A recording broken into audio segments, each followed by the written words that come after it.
RAG systems are great when you want to interact with long books or documents that you cannot share online. It's a great way to summarize a lot of large content and also interact with the data that is being provided.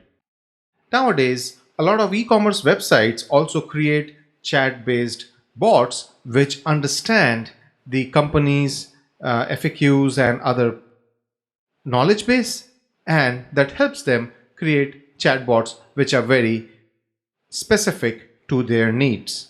Today, in this video, we are going to create a RAG system which will use any website URL to scrape information, and then we will save that information into our vector DB in the form of embeddings, and later we will use an offline LLM called Llama 3.1 to interact with that data.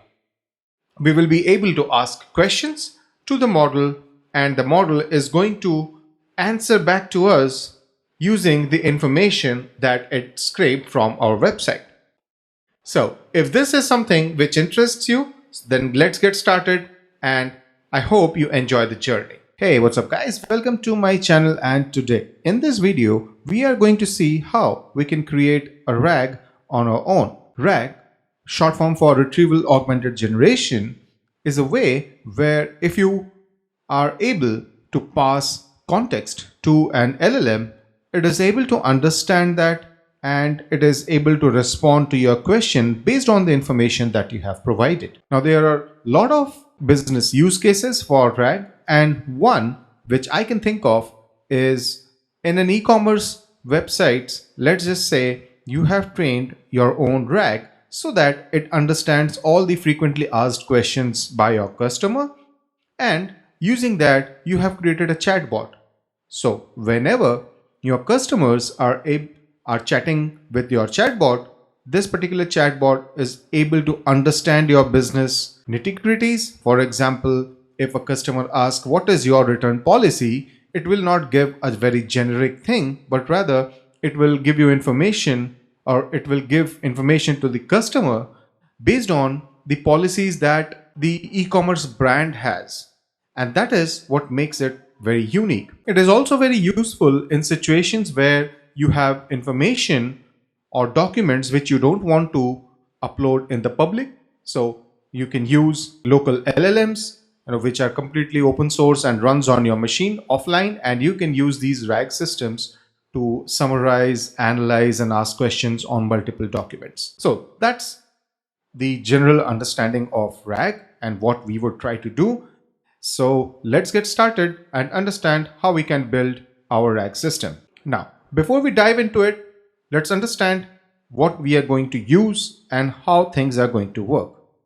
So in terms of technology, obviously we will be using Python. I will create Flask-based APIs, and in terms of the model that I'll be using is Llama, because it's an open source free model which you can run on your own machine, and that gives you the advantage of going completely offline. What is going to happen? In any RAG system, there are two main, I would say, tasks that needs to be done, and we will have two APIs in our application to handle those two tasks.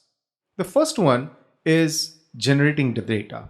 And what we are going to do here is scrape blog posts so that our LLM understands that information, and based on that, it is going to answer our questions. So it will scrape a URL. We'll be using something called Beautiful Soup from Python. Okay, so it will crawl those URLs. It will get that content from the website. Then it will split it into chunks. Now it is important to split that content into chunks, because when we are asking questions, if you see here, and search to the vector database is made, because when we save information, again, we save the information as vectors.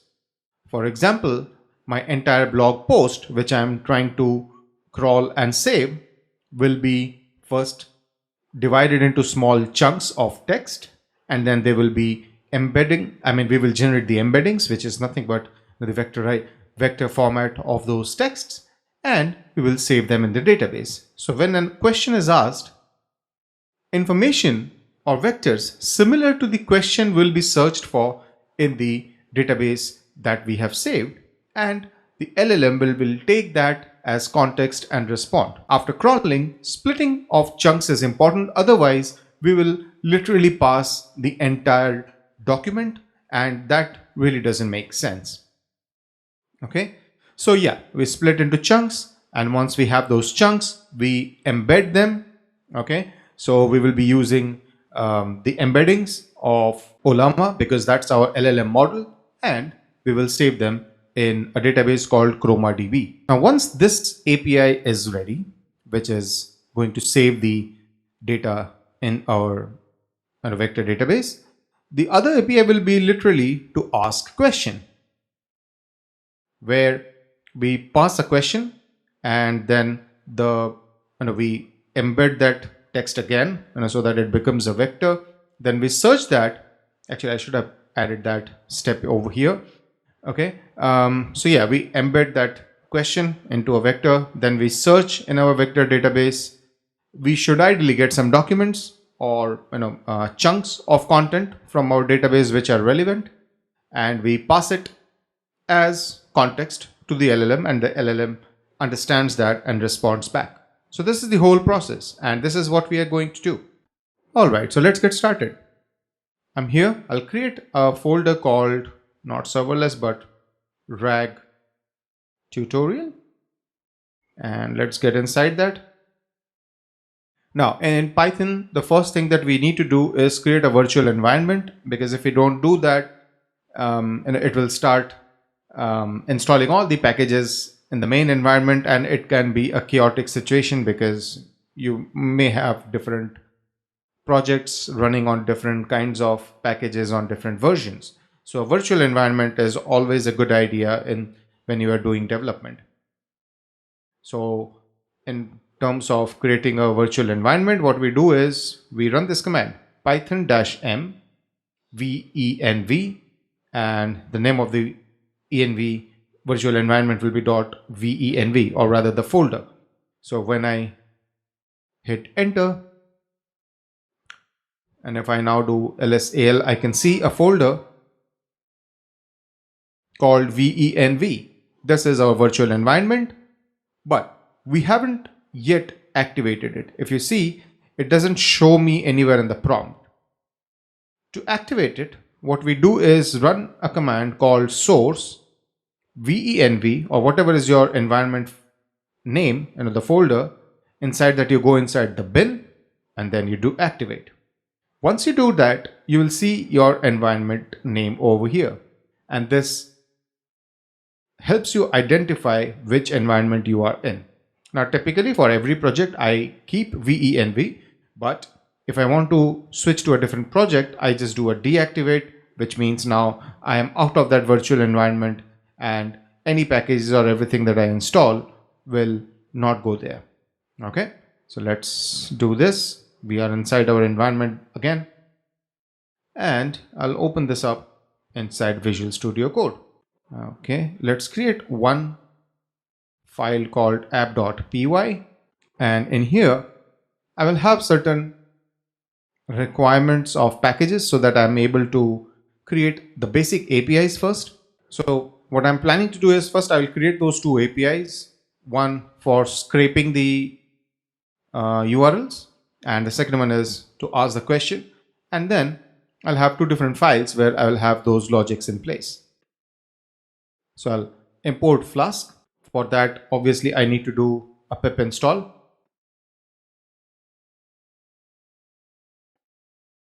Okay, then I'll create an instance of an app, and then I can start the app. And these are basic syntax. You can find it in the documentation, or you can follow along. So name, if the name is equal to main, what I can do is app.run, and in that it takes host, and I'm saying that my host will be 0.0.0. My port will be, okay, this is a string, not a number. Port is 8080. this is a number and debug is true. Okay. The indentation on Python is quite different from what PHP typically follows, so I sometimes do struggle a bit, but that's how things are. Every language has its own flavor, so you need to understand that. Now inside Flask, for you to create APIs, we have a format. You do $@app instantiate, you call the route, then I have my route name, I define the methods, and then I will return just hello world. Oh, my bad, sorry. I need to define a function, okay, something like this, and then if I do return, it should work. How do we know whether it should work on whether it will work or not? What happened? Sorry. Yeah, let's go into the terminal, do Python app. I think some application is running on that port. Let me see if WAP can help me.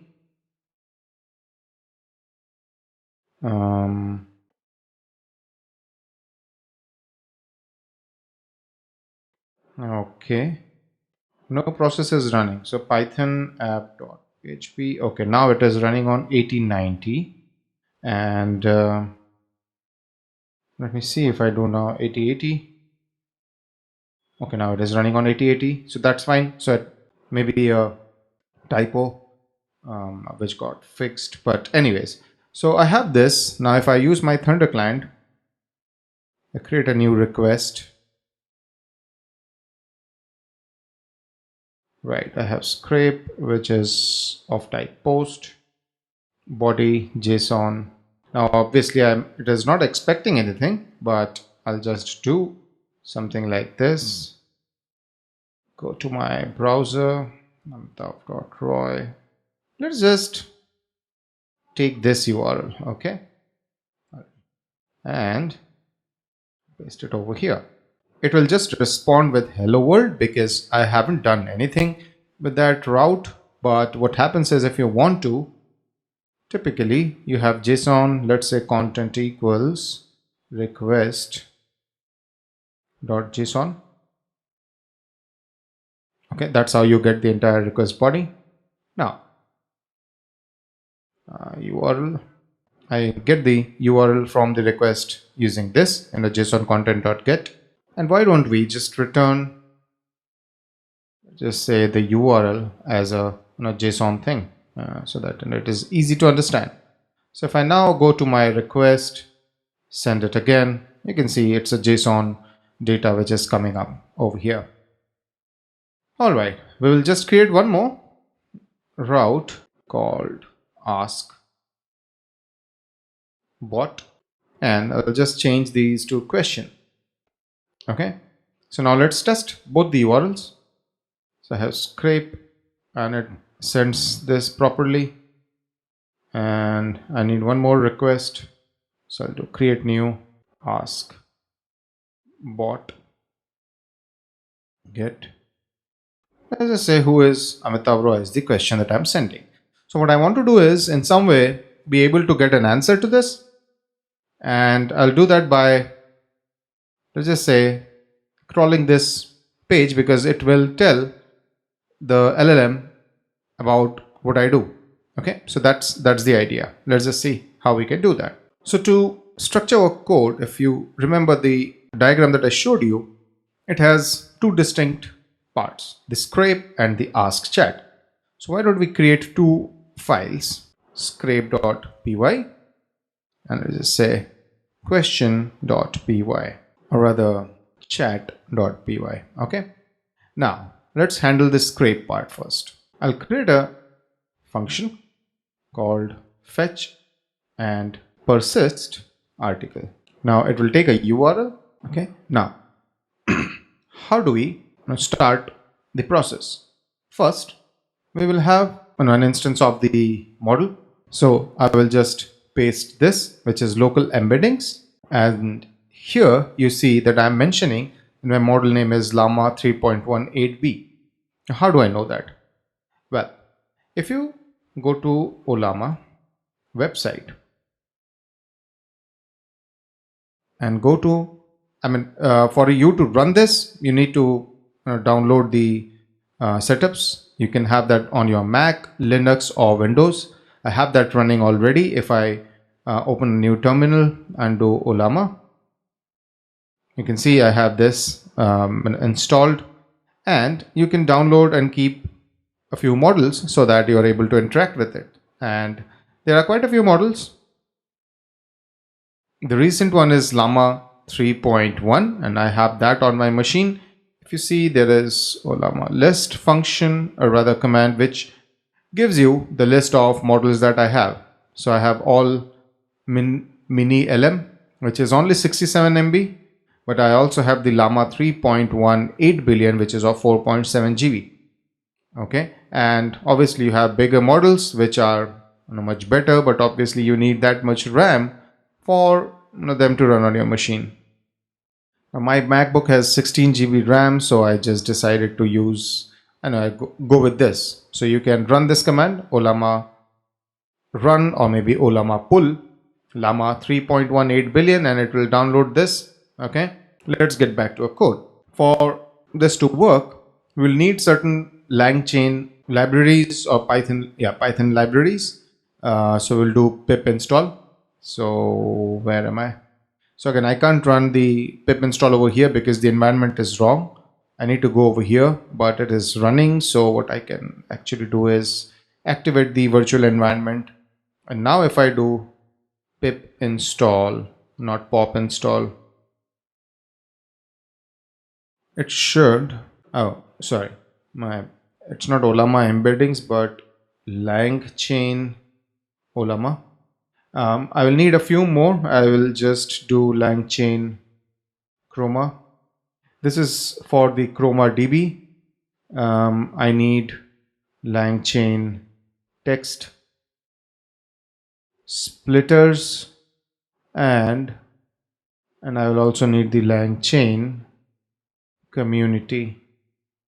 So these are 4 packages that I need. I'll just go ahead and do that. Okay, so this is done, and now I will do LangChain Llama import Llama embeddings. So this is taken care of. The next thing that I would like to do is get a loader which will be responsible for loading the web URL. So I will do web-based loader, but it is part of the community if I'm not wrong. LangChain dot document loaders import web-based loader. Yes, so now it might take a little bit of time to get accustomed to it. I mean, yes, LangChain framework has a lot of things, and initially it might feel a little overwhelming, but slowly you will understand things. Basically, there are at a very high level 3-4 packages. There is the core, there is the community, and a few other things. If you go to the LangChain documentation, it is very well explained. You should invest some time understanding those things. Okay, now we have the loader. Now data will be equal to loader dot load. Okay, and why don't we print data? Okay, now with this, if I want to run that particular function or this definition, right, which I have over here, what I will do is import scrape, and then I can do scrape dot this, the function that we defined, and then URL. Now with this, it restarted, and if I make this call again, it says no module name. Right, I need to install Beautiful Soup 4. Let me do that. And I don't know, do I need to restart? No, I don't. But yes, can you see over here? Let me just clear this out and make one more request. So you can see over here it says title, about me, Amit Roy, description, software developer with 15 plus years of experience, blah blah blah blah blah. So what happened? So far we haven't done anything major, just we scraped the data. Okay, now after we have done this, we need to split the data into chunks. So we will do text splitter equals, we need to get the recursive character text splitter, and this is something which is again available from the text splitter package that I had. So I'll do from LangChain text splitter import recursive character text splitter, and I'll use that over here, and I need to pass chunk size. I'll do 500, chunk overlap 0.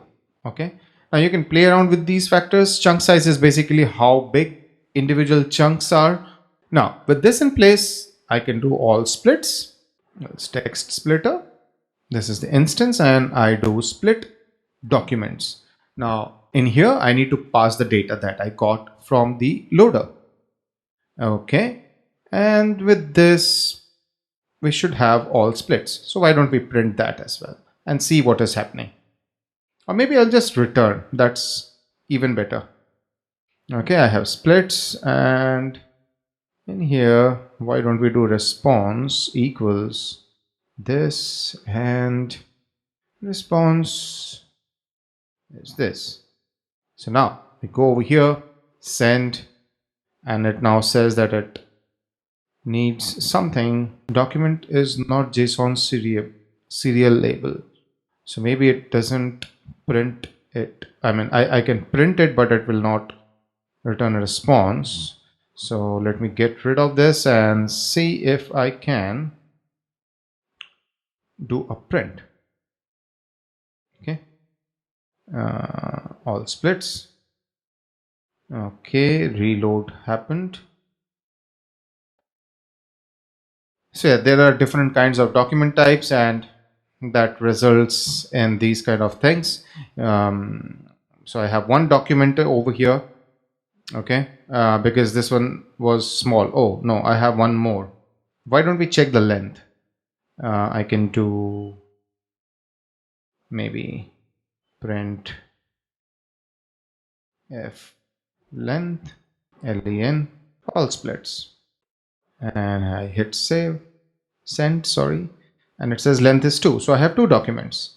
Now if for some reason I make it 100, okay, and I send the request again, can you see this time the length was 8. So as I said, this chunk size is something which you can play around with and see what works best. There are multiple factors for the chunk size. I decided to keep it to 500. Okay, now we have our splits and we want to save these things into a database, the Chroma database. So how do we do that? So the first thing that I would do is from LangChain Chroma import Chroma. Okay, and then see, Chroma by default will create a local DB. I mean, I can keep it in memory as well, but I will rather persist it into a file based thing, so an SQLite database. For that, what I will do is my code should be generic in nature, so I would first check if the directory is present. If it is, then fine, we will append to it. Otherwise, we just create a new instance and then append to it. Okay, so this is how I create my vector store. I'll have a variable called persist directory, and this is my vector store.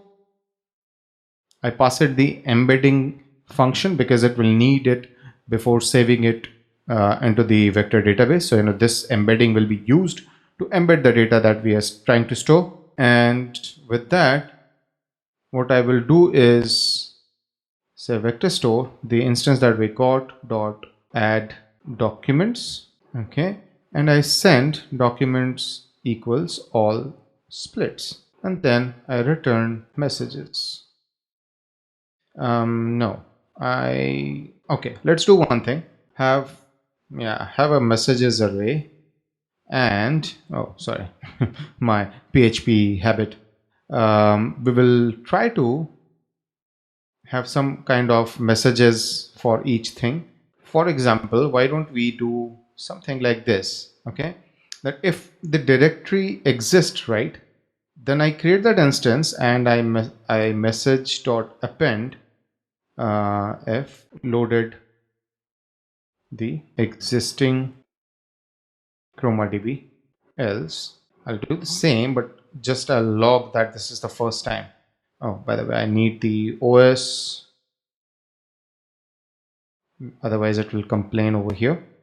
Okay, so we are checking, and if we don't find that, then it will create itself. So created the Chroma DB. Okay, then I'll do messages dot append URL loaded, maybe over here, and add it to Chroma DB like that. Return messages. So now in here, this is the response. I can say this is messages like so. Now if I hit refresh, if you see, it is doing something. If I bring my activity monitor, you will see there is some serious memory pressure. It will do certain things and then things will drop to normal. And over here I'll see a folder called DB. I have a SQLite database. This is the Chroma DB that got created. I have some embeddings. This is a very small article, so embeddings are quite low in count. Let us try and embed one more.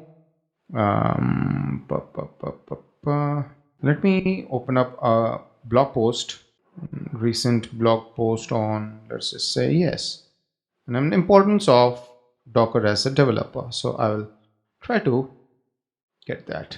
And again, keep an eye on this memory. So I'll hit send, and now you will see there's a sudden spike. Okay, continue its thing, and yeah, this is done. So the embeddings are generated. If I come over here, you'll see a lot more embeddings over here. And yeah, there's some place where, yes, we have these chunks that are also saved. This is what I understood from the Chroma DB's basic database structure and the documentation. Yes, I need to learn a lot more because it does quite a few things.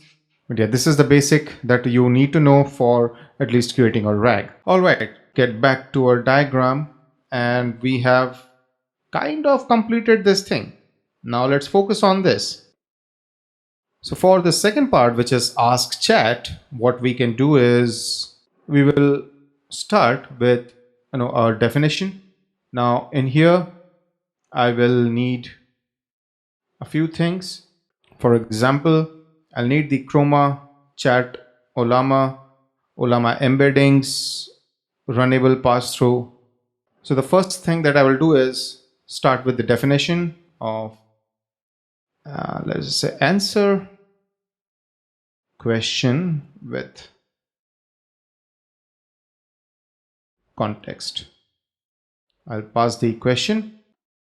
I'll have a persist directory so that I can load the vector, and then I'll need the local embedding. So I'll go over here, copy this, paste it here. Llama embeddings is from here. Okay, and then I need the vector store. So I'll just come over here. In here, I don't expect a situation where I need to check, because if I'm asking the question, for now, let's keep this simple and expect that the file is there. Okay, so I need the Chroma import. I think spelling is wrong. Persist directory is this, and I have my local embedding. So my vector store instance is ready. And then what I do is I just do vector store dot similarity search the question that came in, and I'll get docs out of it. Now, if I don't get docs, means if nothing relevant was found, I'll just log no relevant documents information was found. Okay, let's do messages like we have done previously. Messages equal this, and messages dot append, and we'll do return. But if we found things, then we need to join all the content. So I'll have one more function defined over here, which is like this. Okay, so if I get this properly, what I will do is, first of all, I'll get the context. But actually, my bad. Before we actually go into the format docs and join thing, I'll need to create a prompt template. Now, what is a prompt template? Let me show you. So this is my define the rag template thing. So I have a string where I'm giving the LLM some context and information. For example, you are an assistant for question answering task. Use the following piece of retrieved context to answer the question. If you don't know the answer, just say you don't know. Answer in about 3 lines and keep the answer concise. So this is what we are giving as an instruction. This is the context, and answer the following question, then the question. Okay, so this is how the string will be created and passed to the LLM. With this template, we need to pass it to the chat prompt template, and this chat prompt template is something which we get from something inside LangChain core dot prompts import chat prompt template. So if you see, I have this. Okay, and that is what we are using over here. So the chat prompt template from template is something where I get the prompt. Okay, I have an instance of the prompt now. With that, what I will do is I'll create one instance of the model and call it chat Llama. Okay, it's not coming because I need to import it. I think it's chat. Yes, chat Llama. Okay, and I'll pass the model name. I'll just copy that. So you see here I got the Llama embeddings, okay, from LangChain Llama. But in here I took the chat Llama. The embeddings was required initially to embed, to get the question to be embedded. But yeah, in here now I need the model, so I took the chat Llama thingy, and now I have an instance of the model. Now what we will do is we will create a chain. A chain is the task which will handle the question answering thing. So let me add that in here.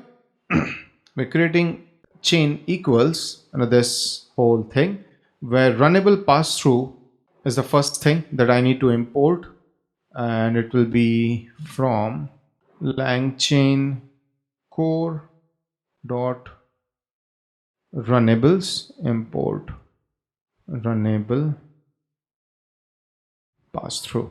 Okay, and one more thing is missing, which is str output parser. Okay, so from LangChain core output parser import str output parser. So with that, now this is also done and this chain is ready.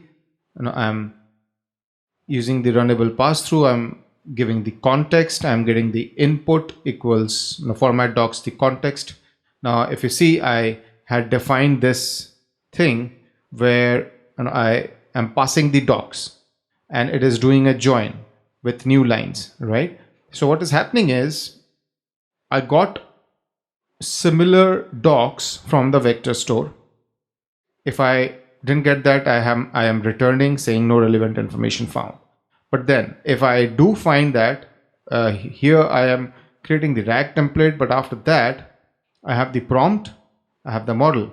The prompt is from this RAG template, model is my Llama thing, and then in the chain what I'm doing is I'm passing format docs. I mean, the context is the lambda and input is the context that I found from the document. Okay, and then I have all the other things, so that the prompt, the model, and the standard output, string output parser. Well, it is almost there. What I will do is say response equals chain dot invoke. The autocomplete is not working. So is docs and question is question. Return response. Context, and I have message, right? So maybe I'll also send the message.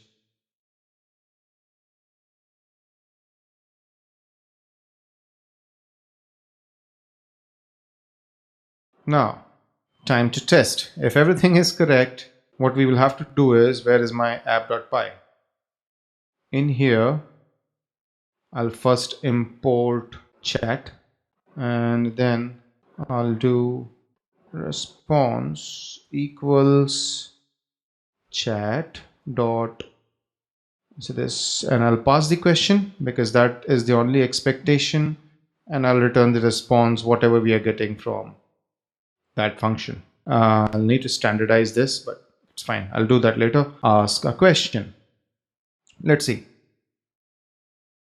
Again, if you'll see at this point, I'll again see some pressure over here, and it does say that Amitav Roy is a software developer with 15 years of experience who creates content through his blog and YouTube channel.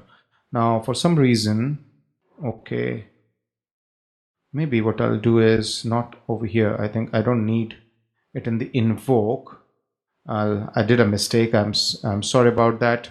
I'll pass the response and messages equals this.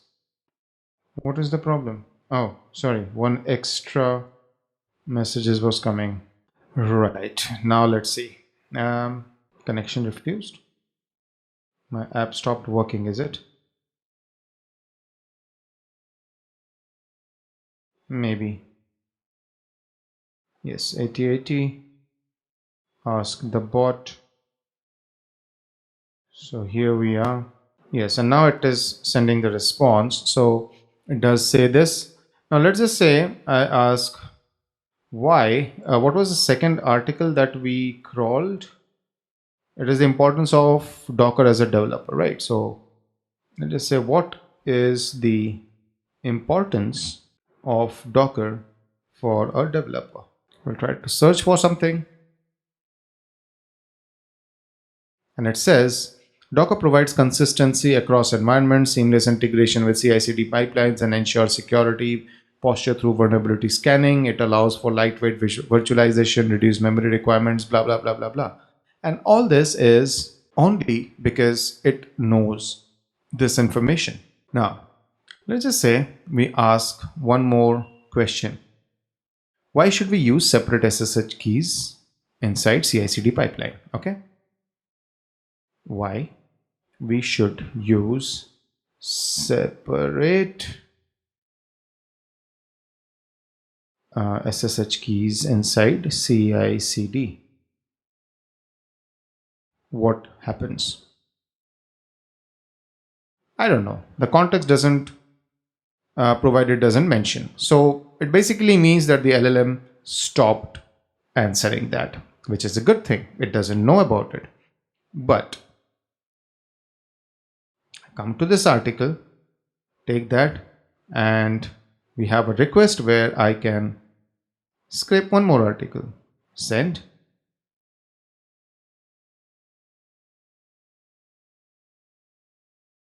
Okay, it is doing its thing. It's a large enough article. So yeah, answer is here. You can see the drop. Now, if I run that API again, it now gives me an answer. To ensure seamless integration and consistency across environments and CI/CD pipelines, it's recommended to use separate SSH keys. So this is how you can build on top of your LLM. It will gather more knowledge, and with that you are able to answer specific questions around your own domain. If you have certain kinds of research papers, legal papers, whatnot, you can always use this to help you out. And that's the beauty of these RAG systems. This is what I created for my own use. I had a requirement in my company as well, so my team members were also doing those research, and finally we figured out this is a good way. So yeah, that's my experience so far, which I wanted to share with you. Let me know what you think about this. Are there ways we can improve it? I'll be more than happy to get some comments and feedbacks from you. Yes, I'm not an expert on this, but this is something which I wanted to share my experience, how I did it. Let me know what you think, your feedback. Yeah, thanks for watching. See you in the next video. Bye.